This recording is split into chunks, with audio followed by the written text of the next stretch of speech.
السلام علیکم ورحمۃ اللہ وبرکاتہ۔ امید کرتی ہوں کہ آپ سب خیریت سے ہوں گے۔ آج انشاءاللہ تعالی ہم اپنی نماز کا اگلا رکن کریں گے جسے قعدہ کہتے ہیں۔ قعدہ کہتے ہیں دوسرے سجدے سے دوسری رکعت میں اور آخری رکعت میں دوسرے سجدے سے اٹھ کر بیٹھنا اور اس میں تشہد پڑھنا، ٹھیک ہے، تشہد پڑھنا۔ آپ سب جانتی ہیں کہ جو دو رکعت نماز ہے اس میں تو ایک ہی بار قعدہ ہوتا ہے نا، ایک ہی بار تشہد پڑھتے ہیں، لیکن جو 3 رکعت جیسے مغرب کی نماز ہے یا پھر جو ہے یہ چار رکعت والی نماز ہوتی ہے اس میں ہم 2 بار قعدہ میں بیٹھتے ہیں، 2 بار تشہد پڑھتے ہیں، ٹھیک ہے۔ سب سے پہلے ہم جانیں گے پہلا تشہد۔ پہلا تشہد کیا ہے؟ جو دوسری رکعت میں ہم بیٹھتے ہیں اسے کہتے ہیں قعدہ اولا، قعدہ اولا بھی کہتے ہیں، اسے ہم عام زبان میں تشہد بھی بولتے ہیں۔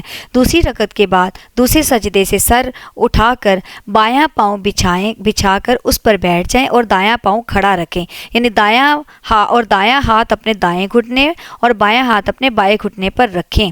رسول اللہ صلی اللہ علیہ وسلم کی بھی جو ہے یہ حدیث سے ان کا بھی یہ طریقہ ثابت ہے کہ رسول اللہ صلی اللہ علیہ وسلم جب نماز میں بیٹھ کر دعا، تشہد، درود وغیرہ پڑھتے تو اپنا دایاں ہاتھ دائیں ران پر اور بایاں ہاتھ بائیں ران پر رکھتے، اور بیٹھنے کا جو طریقہ ہے وہ بالکل وہی ہے جو جلسہ میں بیٹھنے کا طریقہ آپ کو بتایا تھا۔ رسول اللہ صلی اللہ علیہ وسلم اپنا بایاں پاؤں بچھا لیتے، ٹھیک ہے، اور دایاں پاؤں کھڑا رکھتے اور اس کی انگلیاں جو تھی قبلے کی طرف مڑی ہوئی ہوتی۔ اس کا طریقہ بالکل وہی ہے، اور آرام سے اطمینان سے پہلے اس پوزیشن میں آنا ہے، بیٹھنا ہے، پھر آپ نے تشہد کی دعا پڑھنی ہے۔ اس کو صحیح مسلم میں یہ حدیث موجود ہے اور صحیح بخاری میں بھی یہ حدیث موجود ہے۔ رسول اللہ صلی اللہ علیہ وسلم قعدہ میں بیٹھ کر کیا پڑھتے تھے؟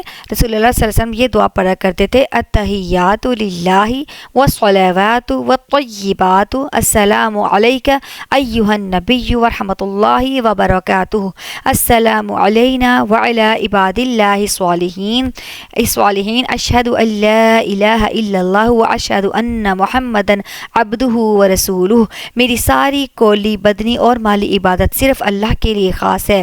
اے نبی صلی اللہ علیہ وسلم، آپ پر اللہ تعالیٰ کی رحمت، سلامتی اور برکتیں ہوں، اور ہم پر اور اللہ کے دوسرے نیک بندوں پر بھی سلامتی ہو۔ میں گواہی دیتا ہوں کہ اللہ کے سوا کوئی سچا معبود نہیں، اور میں گواہی دیتا ہوں کہ محمد صلی اللہ علیہ وسلم اللہ کے بندے اور رسول ہیں۔ پھر آپ صلی اللہ علیہ وسلم نے یہ بھی فرمایا کہ یہ جو کلمات ہیں، السلام علینا وعلی عباد اللہ الصالحین، ان کے پڑھنے سے ہر نیک بندے کو، خواہ وہ زمین پر ہو یا آسمان میں، نمازی کا سلام پہنچ جاتا ہے۔ اور یہ صحیح البخاری باب الاذان حدیث نمبر 831 میں موجود ہے، اور صحیح مسلم باب الصلاۃ حدیث نمبر 402 میں بھی یہ حدیث موجود ہے۔ رسول اللہ صلی اللہ علیہ وسلم درمیانی تشہد میں تشہد سے فارغ ہو کر کھڑے ہو جاتے تھے، یعنی تیسری رکعت کے لیے کھڑے ہو جایا کرتے تھے، لہٰذا درمیانی تشہد میں صرف تشہد پڑھنا بھی کافی ہے۔ یہ جو ہے یہ احادیث مبارکہ سے ثابت ہے، لیکن کچھ احادیث میں جیسے نبی پاک صلی اللہ علیہ وسلم نے فرمایا کہ جب تم 2 رکعت پر بیٹھو، دوسری رکعت میں جب اتحیاتو کے لیے بیٹھو تو اس کے بعد اتحیاتو کے بعد جو دعا زیادہ پسند کرو وہ کرو، لیکن دعا سے پہلے درود ضرور پڑھ لینا چاہیے۔ رسول اللہ صلی اللہ علیہ وسلم نے فرمایا، ایک آدمی نماز میں دعا کر رہا تھا تو آپ صلی اللہ علیہ وسلم نے فرمایا اس نے جلدی کی، نماز میں پہلے اللہ کی تعریف کرو، پھر رسول اللہ صلی اللہ علیہ وسلم نبی کریم صلی اللہ علیہ وسلم پر درود بھیجو، پھر دعا پڑھو، یعنی کہ درمیانی تشہد میں تشہد کے بعد درود اور پھر دعا کی جا سکتی ہے، لیکن جو ہے احادیث سے یہ بھی ثابت ہے، اور زیادہ تر احادیث جو نبی پاک صلی اللہ علیہ وسلم کا طریقہ ملتا ہے وہ یہ بھی ملتا ہے کہ آپ نے کہا ہے کہ اتنا بھی کافی ہے کہ صرف دوسری رکعت میں دوسرے قعدہ میں اتحیاتو ہی پڑھ لو، یہ بھی کافی ہے، ٹھیک ہے۔ یہ ساری صحیح احادیث سے ثابت ہیں۔ مسند احمد میں بھی یہ حدیث موجود ہے، سنن نسائی میں بھی یہ حدیث موجود ہے، اور اسے صحیح حدیث جو ہے وہ اس کو اوتھینٹیکیشن دی گئی ہے صحیح حدیث کی۔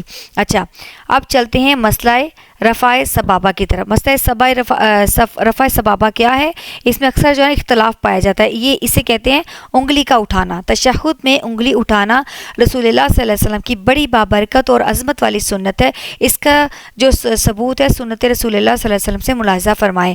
ابن عمر رضی اللہ تعالیٰ عنہ روایت کرتے ہیں کہ رسول اللہ صلی اللہ علیہ وسلم جب نماز کی قعدہ میں بیٹھتے تو اپنے دونوں ہاتھ اپنے دونوں گھٹنوں پر رکھتے اور اپنی داہنی انگلی جو رائٹ ہینڈ والی انگلی ہے جو انگوٹھے کے نزدیک ہے اسے اٹھا لیتے، پھر اس کے ساتھ دعا مانگ لیتے۔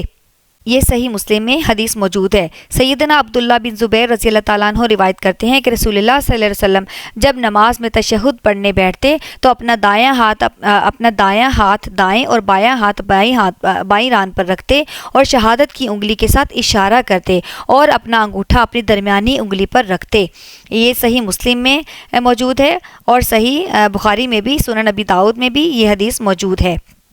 رسول اللہ صلی اللہ علیہ وسلم دائیں ہاتھ کی تمام انگلیاں بند کر لیتے، انگوٹھے کے ساتھ والی انگلی سے اشارہ کرتے۔ یہ صحیح مسلم میں موجود ہے یہ والی حدیث۔ اور اس کے علاوہ رسول اللہ صلی اللہ علیہ وسلم دوسرے سجدے سے اٹھ کر قعدہ میں بیٹھتے، 2 انگلیاں بند کی اور انگوٹھے اور درمیان کی بڑی انگلی سے حلقہ بنایا، جیسے حلقہ ایک انگلی بند کر لیتے نا آپ تو ہلکا سا بن جاتا ہے، ایک انگلی سیدھی رہتی ہے، اور انگشت شہادت یعنی شہادت کی انگلی سے اشارہ کیا، یعنی کہ باقی انگلیاں بند ہیں اور انگوٹھا اور جو شہادت کی انگلی سیدھی ہے اور انگوٹھا جو ہے نا وہ شہادت کی انگلی کے ساتھ اس طرح مل رہا ہے کہ آپ کا جو ہے وہ ایک تھوڑا چھوٹا سا ہلکا سا بن رہا ہے۔ یہ حدیث سے ثابت ہے۔ اور رسول اللہ صلی اللہ علیہ وسلم نے جب انگلی اٹھائی اور آپ اسے ہلاتے رہتے تھے، یعنی کہ صرف لا الہ الا اللہ جب ہم کہتے ہیں نا، ہم زیادہ انگلی جب اٹھاتے ہیں نا، جب ہم کہتے ہیں اشہد ان لا الہ الا اللہ، یہاں پہ انگلی اٹھاتے ہیں، یہ کسی بھی حدیث سے ثابت نہیں ہے۔ رسول اللہ صلی اللہ علیہ وسلم جب تشہد پر بیٹھتے، جب اتحیات پڑھنا شروع کرتے تب ہی آپ صلی اللہ علیہ وسلم انگلی اٹھاتے اور اسے ہلاتے رہتے۔ یہ بلکہ صحیح حدیث سے ثابت ہے۔ صرف لا الہ الا اللہ پر انگلی کہنا اٹھانا یہ کسی بھی حدیث سے ثابت نہیں ہے، کسی بھی صحیح حدیث سے ثابت نہیں ہے۔ تشہد میں شہادت کی انگلی میں تھوڑا سا خم ہونا چاہیے، جیسے کہ میں نے بتایا، اور یہ سنن نبی داؤد میں یہ حدیث 991 میں موجود ہے، ٹھیک ہے۔ اس کے بعد قعدہ تشہد سے تیسری رکعت کے لیے کھڑے ہوں تو اللہ اکبر کہتے ہوئے اٹھیں اور رفع یدین کریں۔ رفع یدین کرنا رسول اللہ صلی اللہ علیہ وسلم کی سنت سے ثابت ہے، اور اس کے بارے میں بہت ساری روایات، بہت ساری صحیح احادیثیں ثابت ہے، ٹھیک ہے۔ میں نے آپ کو شروع میں بھی بتایا تھا کہ سب سے پہلے جب نماز کے لیے کھڑے ہوتے، نماز شروع کرتے، رسول اللہ صلی اللہ علیہ وسلم اس وقت اللہ اکبر کہتے، ہاتھ اپنے اٹھاتے، اس کو رفع یدین کرتے۔ اس کے بعد رکوع میں جاتے وقت پھر رکوع سے سر جب اٹھاتے، قوما میں جاتے، سمیع اللہ لمن حمیدہ کہتے، تب بھی آپ صلی اللہ علیہ وسلم اپنے ہاتھ مبارک دونوں اٹھایا کرتے تھے، یہاں تک کہ ان کی انگلیاں جو ہے ان کے کندھوں کے پیچھے سے نظر آتی تھی۔ اتنے ہاتھ مطلب بلند کرتے تھے، اوپر بھی نہیں لے کے جاتے تھے زیادہ کانوں سے اوپر، اور اتنے نیچے بھی نہیں ہوتے تھے، مطلب درمیان میں رہتے تھے۔ اور اسی طرح جب دوسرے تشہد سے اٹھ کر تیسری رکعت کے لیے رسول اللہ صلی اللہ علیہ وسلم کھڑے ہوتے، تب بھی آپ صلی اللہ علیہ وسلم کا یہ معمول تھا کہ اس وقت بھی رفع یدین کرتے، یعنی اللہ اکبر کہتے تو اوپر جاتے ہوئے اپنے ہاتھ دونوں اٹھاتے، پھر دونوں ہاتھ باندھتے، اور پھر جو ہے وہ سورۃ الفاتحہ سے سٹارٹ کرتے۔ آج کے لیے انشاءاللہ تعالیٰ اتنا ہی کافی ہے، تو کل انشاءاللہ ہم جو ہے دوسرا جو تشہد ہے اس میں دوسرا جو قعدہ ہے وہ کریں گے، اور درود شریف اور اس کے بعد جو پڑھی جانے والی دعائیں ہیں انشاءاللہ تعالیٰ وہ کریں گے۔ جزاکم اللہ خیرا کثیرا۔ السلام علیکم ورحمۃ اللہ وبرکاتہ۔